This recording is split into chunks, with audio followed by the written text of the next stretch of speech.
The more I look at the universe, just the less convinced I am that there is something benevolent going on. I've never been an atheist. I've never been someone who says, I know there is no God. What I have been someone who has said that a lot of the stories that are in a lot of the religions clearly have the hand of man on them. Do I believe in God?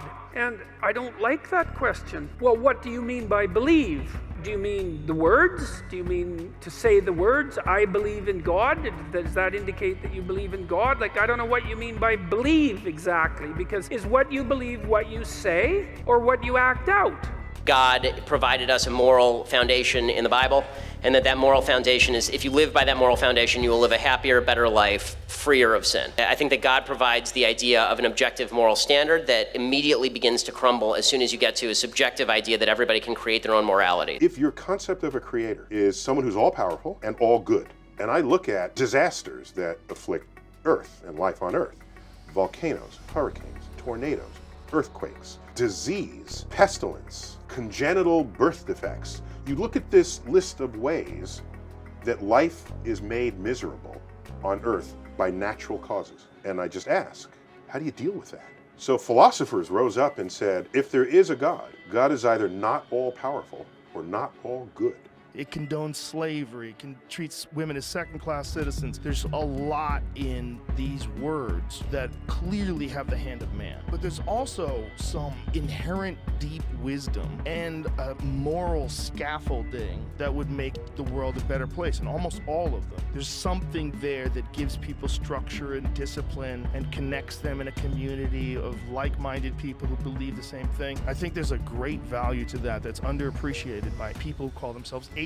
Not recognizing God's providence over the universe, for me particularly, would be an act of tremendous ingratitude. Let's say you do believe in God. Say, I believe in God. It's like, okay, well, that's hypothetically pretty impressive, I would say. It's like you believe that there's a divine power that oversees everything, that is fundamentally ethical, that's watching everything you do, and you believe that. And so what effect does that have on your behavior if you believe it? Does that mean that are you all in on your beliefs? Are you sacrificing everything to this transcendent entity that you proclaim belief in? Have you cleansed yourself of all your sin, let's say? Are you making all the sacrifices that you need to make?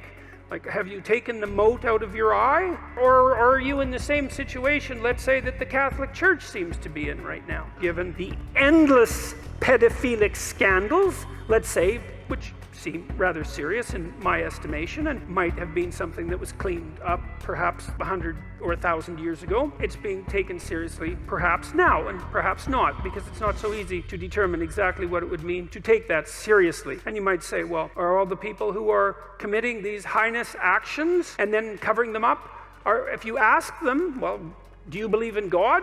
What are they going to say? Well, you'd think the answer would be yes, given that they're priests. And yet, what's the evidence? If you truly believe you're living your life and you're going to be a good person, you're going to go to heaven, you will have that energy through your life. You will be carrying the belief, and it will actually aid you in your life. And that if you think this is pointless, it's all just existential angst and it's all chaos, like, you live better if you believe that this is all for a better purpose and this is all a part of a God's plan. That might be true, it might not be true, but you live better if you think that way. There's just no evidence of it. And this is why religions are called faiths, collectively. Because you believe something in the absence of evidence. That's what it is. That's why it's called faith. Otherwise, we would call all religions evidence. But we don't, for exactly that reason. So I'm given what everyone describes to be the properties that would be expressed by an all-powerful being in the gods that they worship. I look for that in the universe and I don't find it. So I remain unconvinced. But if you've got some good evidence, bring it on. Bring it.